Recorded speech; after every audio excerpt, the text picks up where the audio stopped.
Brought to you by TechnoSpark 20 series smartphones. नमस्कार, बिहार तक देख रहे हैं आप। मैं हूं आपके साथ अनिकेत कुमार। देखिए, देश में लोकसभा चुनाव का ऐलान हो चुका है और बिहार की 40 सीटों पर भी सभी पार्टियां मेहनत कर रही हैं। इस बार चुनावी जंग में कई बाहुबलियों की एंट्री हुई है। बिहार में कई बाहुबलियों की इस बार के चुनाव में 40 सीटों पर एंट्री हुई है। हम बातचीत करेंगे उन बाहुबलियों के बारे में। हमारे साथ इस वक्त वरिष्ठ पत्रकार अरुण पांडे सर हैं, हम उनसे बातचीत करेंगे।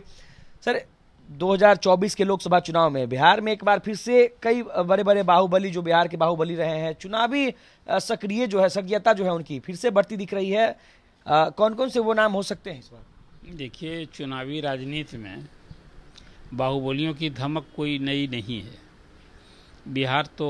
बिहार यूपी कुछ राज्य ऐसे हैं जहां तो बाहुबलियों की कभी धूम मची थी, असेंबली चुनाव में भी और लोकसभा के चुनाव में भी। एडीआर की रिपोर्ट गवाह है। अब जब भी एडीआर की रिपोर्ट आप देखेंगे तो ये चिंता बढ़ाता है।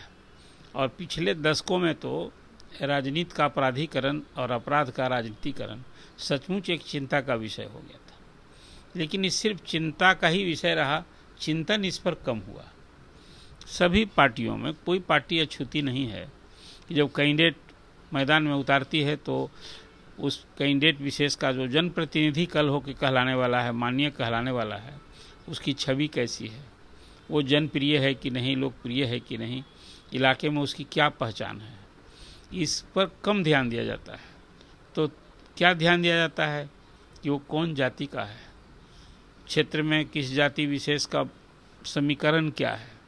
और कैंडिडेट का अब तो विजिबिलिटी तय होती है कि जाति बल, धन बल, बाहुबल, यही अब पैमाना हो गया है।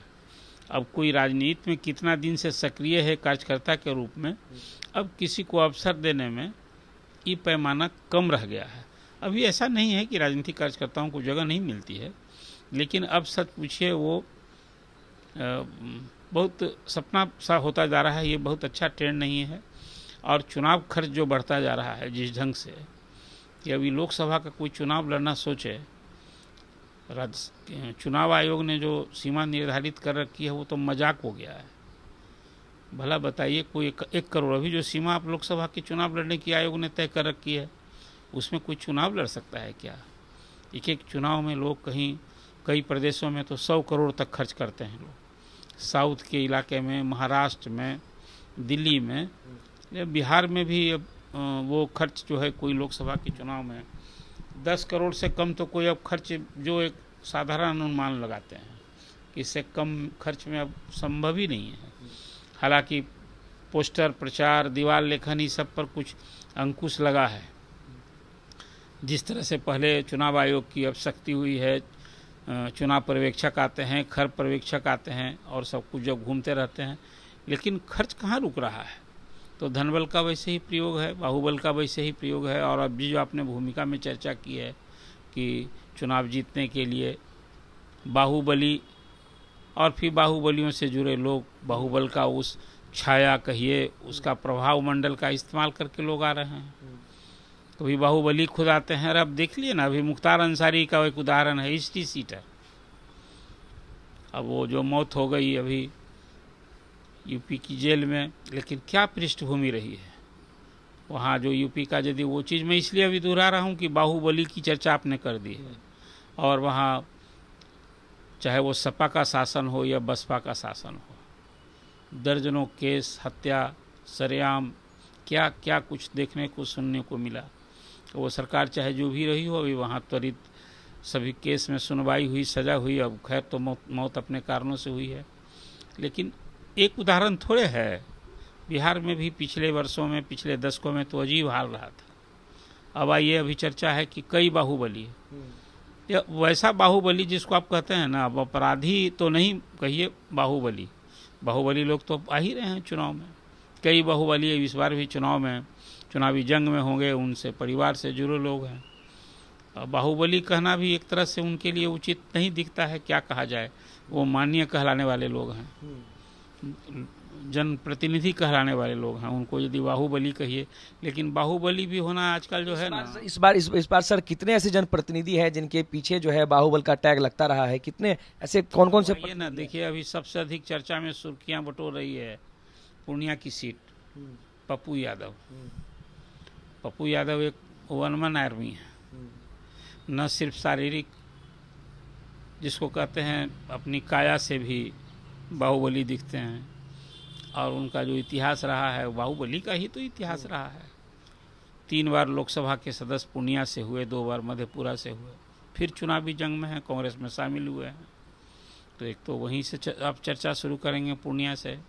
आइए, कभी एक जमाना था सीमांचल में तस्लीमुद्दीन हुआ करते थे, गृह राज्य मंत्री तक हुए, बिहार में मुख्यमंत्री हुए। अब उनके सुपुत्र इस बार अररिया से कैंडिडेट हैं, उनके छोटे लड़के की चर्चा अभी सुनने को मिली। तो कहीं ना कहीं तस्लीमुद्दीन साहब की जो शोहरत रही थी सीमांचल में, अपने लोग में लोकप्रिय भी थे, लेकिन एक छवि दबंग नेता की थी। रामा सिंह की चर्चा, आनंद मोहन की चर्चा। अभी आइए ना, देखिए यहाँ बड़ा दिलचस्प हो गया है मयूर का चुनाव। ललन सिंह के खिलाफ राजन अशोक महतो को ला दिया है। एक तो एक छवि थी हिस्ट्री सीट महतो के ऊपर तो वेब सीरीज भी बनी। बनी, और वो आप देखिए उसमें उनकी अभी नवविवाहिता पत्नी, अभी चुनाव के ही को लेकर ही लगा, शादी हुई अभी की उन्होंने। अभी अनीता देवी वहाँ कैंडिडेट हैं अभी। तो एक नाम रहे, अभी कई, हमें लगता है कि 1 दर्जन इस तरह से जो आप पूछना चाह रहे हैं, तो नाम तो कई नाम सामने आ रहे हैं। शिवहर से रामा सिंह की भी चर्चा, रामा सिंह की चर्चा हो रही है, मुन्ना शुक्ला की चर्चा हो रही है। अभी तो सब लोग ही दबंग ही छवि वाले लोग हैं। शिवहर में तो मुकाबला दिलचस्प होने वाला है। वहाँ से आनंद मोहन की पत्नी, आनंद मोहन का भी नाम जो है, उनके पीछे भी बाहुबल का टैग लगता रहा, उनकी पत्नी है। हाँ, ठीक है। देखिए अब ये जो टैग है ना, अब ईवीएम से अब वोटिंग हो रही है, थोड़ा सा पैटर्न अब जो जिनके कारण कभी बिहार का चुनावी इतिहास बड़ा बदनाम रहा है हिंसा को लेकर के, अब वो टीएन सेशन के ज़माने के बाद बिहार से ही सुधरा। मैं तो बहुत नज़दीक से सारे पिछले लगता है कि 10 पार्लियामेंट का इलेक्शन और उससे कम न उतना असेंबली चुनाव को बहुत नज़दीक से हमने देखा है, कवरेज किया है।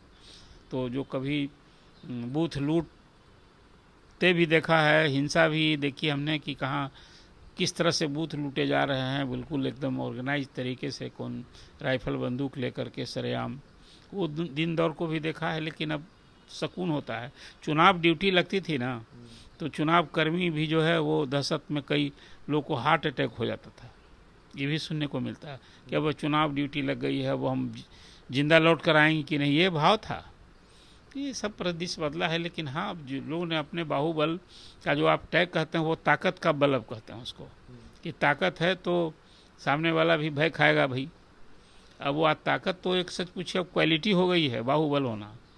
अब वो समाज में ऐसे लोगों को तो अब महिमा मंडन होता है ना, सम्मान मिलता है।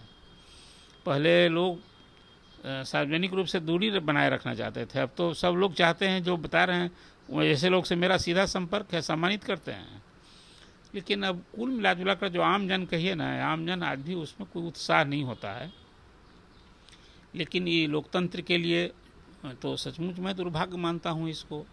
जैसे आम कार्यकर्ता जो पसीना बहाता है 365 दिन, वैसे लोग की यही बाहुबल, धन बल, जाति बल, इसके सहारे जो लोग आते हैं, अब तो ऊपर ऊपर टक्कर। अभी देखा मैं कई दल के जो टिकट मिले हैं, अभी कैंडिडेट का नाम सुनता हूं तो हैरान, उनकी चर्चा होती है।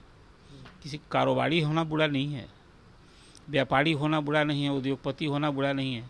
समाज के हर वर्ग के लोगों की सहभागिता हो संसदीय राजनीति में, चुनावी राजनीति में। लेकिन क्या यही मूल आधार होगा?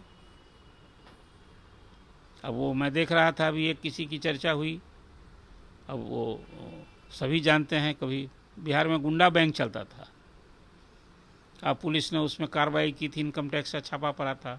तो वैसे लोगों के नाम भी शुमार हो रहे हैं कैंडिडेट में। तो क्या कहिएगा आप? तो अब यदि बाहुबलियों की धूम तो इस चुनाव में भी दिखेगी, ऐसा लग रहा है। और सभी दल, कोई दल अछूता नहीं है कि अब एक सिवान भी कभी बड़ा चर्चा में हो रहा था शहाबुद्दीन के कारण, कभी प्रभुनाथ सिंह भी थे। तो इसलिए कहा कि अब तो बाहुबली जो आप कहते हैं ना, बाहुबल तो होना अब किसी के लिए एक बड़ा प्रमाण पत्र हो गया है। चलिए, तो देखिए, इस वक्त हमारे साथ वरिष्ठ पत्रकार अरुण पांडे सर थे और उन्होंने साफ तौर पे कहा है कि इस बार भी चुनावी जंग में बाहुबलियों की धूम देखने को मिलेगी। मुन्ना शुक्ला, रमा सिंह, पप्पू यादव जैसे कई ऐसे जिनके पीछे बाहुबली का टैग लगता रहा है, वो चुनावी मैदान में सक्रिय रूप से नजर आने वाले हैं। अनिकेत कुमार, बिहार तक, पटना।